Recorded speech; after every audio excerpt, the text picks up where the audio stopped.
আমাদের নেতা জনাব তারেক রহমান, আমাদের নেত্রী দেশনেত্রী বেগম খালেদা জিয়ার নির্দেশে তিনি জীবিত থাকাকালে এই উদ্যোগটা নিয়ে আগামীতে বিএনপি কি করবে তার জন্য কর্মসূচি প্রণয়ন করেছে। তার মধ্যে 1 নম্বর এজেন্ডা হলো ইমাম, মুয়াজ্জিম এবং খতিবদেরকে রাষ্ট্রীয়ভাবে ভাতা প্রদান করতে হবে এবং তাদের জন্য একটি ট্রাস্ট গঠন করা হবে। একটি ট্রাস্ট আছে, সেই ট্রাস্টকে আরও শক্তিশালী করা হবে। রাষ্ট্রীয় কোষাগার থেকে সেই ট্রাস্টে অনুদান দেয়া হবে। আপনাদের নিজস্ব অনুদান অবশ্যই সেখানে থাকবে এবং আপনাদের কল্যাণে সেই ট্রাস্ট থেকে আপনারা সহযোগিতা পাবেন।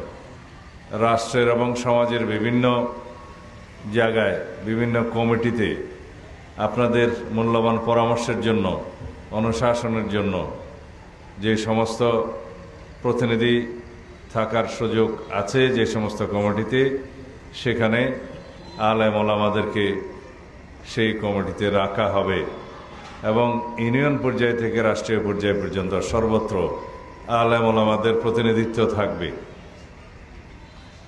আমরা আরও বলেছি যে উৎসব, আমাদের ধর্মীয় উৎসব হিসেবে 2টা প্রধান উৎসবে, সেই উৎসবে উৎসব ভাতা প্রদানেরও আমরা ব্যবস্থা করব। এসব কিছু নির্ভর করছে জাতীয় অর্থনৈতিক অবস্থার উপর, অর্থনৈতিক সামর্থ্যের উপরে কি পরিমাণে সেটা দেয়া হবে। আর্থিক সংগতির সাথে, রাষ্ট্রীয় আর্থিক সংগতির সাথে সমন্বয় করে সেই পরিমাণগুলো নির্ধারণ করা হবে। কিন্তু সবচাইতে বড় কথা যে আপনাদের এই সম্মাননার জন্য যে রাষ্ট্রীয়ভাবে গুরুত্ব অনুধাবন করা হলো, এটাই হচ্ছে সবচেয়ে বড় স্বীকৃতি। বিগত ফ্যাসিবাদী সরকারের সময় আমরা দেখেছি তারা আলেম ওলামাদের উপরে অপরিসীম নির্যাতন করেছে, বিনা কারণে কারাগারে নিক্ষেপ করেছে, অনেকেই কারাগারে মৃত্যুবরণ করেছে। কারণ তারা আলেম বিদ্বেষী সরকার ছিল, ইসলাম বিদ্বেষী সরকার ছিল। তারা এই দেশের কোনো শক্তি ছিল না। তারা ভারতীয় পার্টি, ভারতে গিয়ে আশ্রয় নিয়েছে।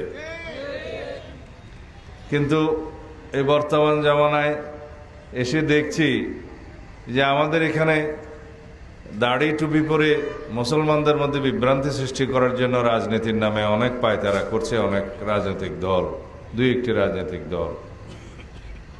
আল্লাহ তাদেরকে হেদায়েত নসিব করুন।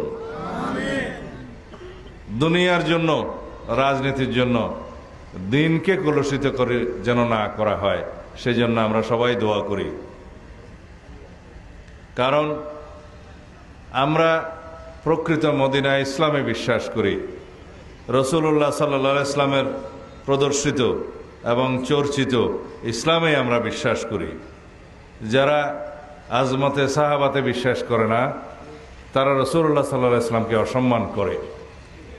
আমরা রাজনীতি করি দেশের জন্য, দেশের মানুষের জন্য এবং দেশের মানুষের শান্তি শৃঙ্খলা প্রতিষ্ঠার জন্য, আইনের শাসনের জন্য, আমাদের গণতান্ত্রিক অধিকার প্রতিষ্ঠার জন্য, আমাদের সাংবিধানিক অধিকার নিশ্চিত করার জন্য। এগুলো করার জন্য আমাদের সকলকে ঐক্যবদ্ধ হতে হবে। আমি আপনাদেরকে এই কথা বলতে চাই যে শহীদ রাষ্ট্রপতি জিয়াউর রহমান প্রথমেই বাংলাদেশে প্রথমবারের মতো বিসমিল্লাহির রহমানির রহিম সংযোজন করেছিলেন সংবিধানের প্রথমে অগ্রভাগে, আপনারা সবাই জানেন। এবং মহান আল্লাহর উপর আস্থা এবং বিশ্বাস রাষ্ট্র পরিচালনার মূলনীতি হিসেবে গ্রহণ করেছেন, আপনারা জানেন, যেটা আওয়ামী লীগ ফ্যাসিবাদী সরকার তুলে দিয়েছিল, বিলুপ্ত করেছিল।